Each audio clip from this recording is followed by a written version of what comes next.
कंगना रनौत की एक नई मूवी का टीजर आया है जिसका नाम है इमरजेंसी। और इमरजेंसी है वो टोटली बेस्ड है 1975 में जो हमारे देश में इमरजेंसी लागू की गई थी हमारी पूर्व प्रधानमंत्री इंदिरा गांधी जी के द्वारा, उसके ऊपर ये बेस्ड है।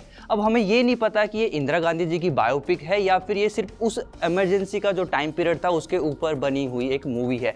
ना ही हमें ये पता है कि उसमें इंदिरा गांधी जी की एक पॉजिटिव इमेज बनाई गई है या नेगेटिव बनाई गई है। लेकिन बस हमें जो बातें पता है वो ये पता है कि ये जो हमारी कंगना रनौत है ये खुद सबसे ज़्यादा कंट्रोवर्सी में रहने वाली लेडी है और उन्होंने इंडियन पॉलिटिकल हिस्ट्री की जो सबसे कंट्रोवर्शियल लेडी, सबसे पावरफुल लेडी है, उसके कैरेक्टर के ऊपर एक मूवी बनाई है। तो मतलब ये कुल मिला के बहुत ज़्यादा कंट्रोवर्शियल ये मूवी निकल सकती है। दो कंट्रोवर्शियल मिल गए भाई। तो यदि बात की जाए कि टीज़र में क्या था, तो टीज़र में हमें साफ साफ दिखाई देता है कि सिर्फ और सिर्फ उसमें हमारी एक झलक दिखाई जाती है जिसमें कंगना रनौत जी इंदिरा गांधी जी का जो कैरेक्टर है उसका लुक कैसे होने वाला है, फर्स्ट लुक कैसे आया, वो सब कुछ उसके बारे में हमें दिखाया गया है बस।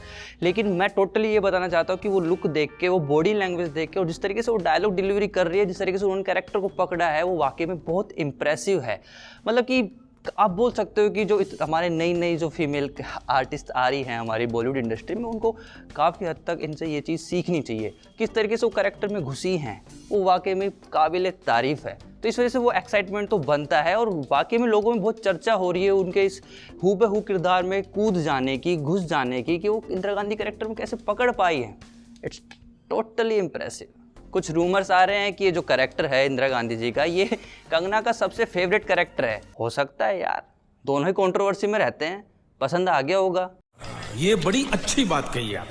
जब हम टीज़र में थोड़ा और आगे जाते हैं तो हमें ये पता चलता है कि जो इस मूवी की डायरेक्टर हैं वो खुद कंगना हैं। मतलब कंगना जी खुद इस मूवी को डायरेक्ट कर रही है। तो ये वाकई में एक बहुत अच्छी बात है कि वो इस मूवी को डायरेक्ट कर रही हैं। उन्होंने अपने हिसाब से इस कैरेक्टर को पकड़ा है और यदि उनकी डायरेक्शन के हिसाब से मैं अभी जज करूँ यदि, तो उन्होंने बहुत अच्छा कैरेक्टर को पकड़ते हुए किया। तो मुझे लगता है कि ये डेफिनेटली एक मास्टरपीस बन के आएगा। बाकी ये जो मूवी है ये बहुत ज़्यादा कंट्रोवर्शियल होने ही वाली है क्योंकि ये पॉलिटिकल एस्पेक्ट से बनी गई है और उसमें अपोजिशन है, फेवर है, कांग्रेस पार्टी है, उसके अपोजिशन की पार्टी है, जनता पार्टी है। इन सब के कहीं ना कहीं आपस में मनमुटाव और कंट्रोवर्सीज तो होना तय है और इसी वजह से मार्केट ऊपर उठने वाला है इनका डेफिनेटली। पैसा ही पैसा होगा। जिन बंदों की थोड़ी सी जीके वीक है उनके लिए मैं थोड़ा सा बता दूं कि ये मूवी किस पहलू से इतनी इंपॉर्टेंट है। तो मैं आपको बता दूं कि अपने देश में अब तक कुल 3 बार इमरजेंसी लागू की गई, जिसमें से 2 बार इमरजेंसी किसी ना किसी वॉर की वजह से लागू की गई। लेकिन जो इमरजेंसी में इंदिरा गांधी जी ने लागू की थी वो बहुत ज़्यादा कंट्रोवर्शियल थी क्योंकि बहुतों का मानना है कि उन्होंने अपने एक्सक्यूजेस, अपने निजी कारणों की वजह से पूरे देश में इमरजेंसी ला दी। और बहुतों का ये कहना है कि अपने देश में एक बहुत ज़्यादा अफरा तफरी का माहौल था, बहुत ज़्यादा सिविल वॉर होने के चांसेस थे। इस तरीके से बहुत ज़्यादा इंटरनल डिस्टर्बेंस हो रही थी अपने देश के अंदर। उस चीज़ को रोकने के लिए इंदिरा गांधी जी ने इमरजेंसी लागू की थी।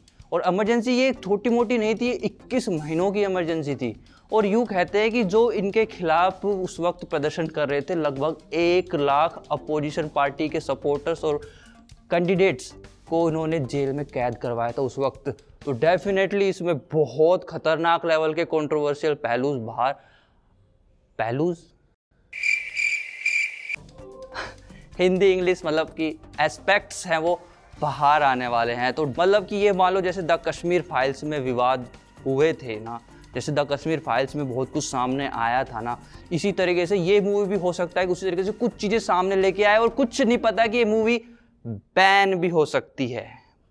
जिंदा मत छोड़ो सालो, हम कोई मंदिर का घंटा है कि कोई भी आके बजा जाता है। जब मैं इस मूवी के बारे में रिसर्च कर रहा था तो इमरजेंसी के बारे में मुझे कुछ ऐसी चीज़ें पता चली जो मतलब वाकई में इतने सीरियस इशू के अंदर एक मुझे थोड़ा सा ऐसा लगा कि ये कैसे हो सकता है। मतलब कि उस वक्त में इमरजेंसी के अंदर ज़बरदस्ती लोगों की नसबंदी कराई जा रही थी ताकि पॉपुलेशन कंट्रोल हो सके। मतलब ज़बरदस्ती, मतलब ये कौन सी इमरजेंसी है भाई।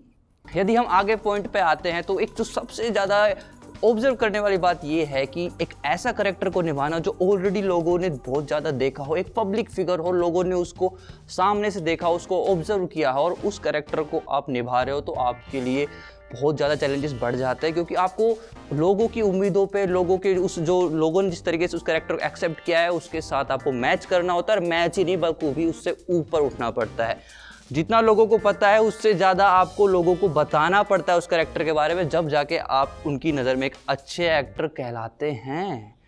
और एक्टर की जो एक्टिंग का जो इन्होंने नमूना अब इस टीज़र में दिखाया है, तो वाकई में मुझे लगता है कि वो इस चीज़ पे बिल्कुल खरा उतरेंगी, बिल्कुल खरा उतरेंगी। लेकिन अब मुझे जिस चीज़ की फ़िक्र है, वो सबसे पहली फ़िक्र है कि मुझे नहीं पता कि इस मूवी के अंदर किसी कंक्लूजन पे वे पहुँचेंगे नहीं पहुँचेंगे, या सिर्फ और सिर्फ एक एक्टिंग का पार्ट दिखाएंगे या एक अच्छी सिनेमेटोग्राफी दिखाएंगे, इस चीज़ का कोई वो नहीं है।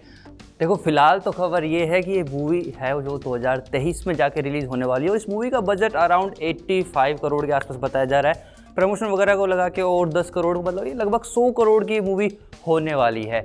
अब देखो इस 100 करोड़ में क्या कमाल करते हैं।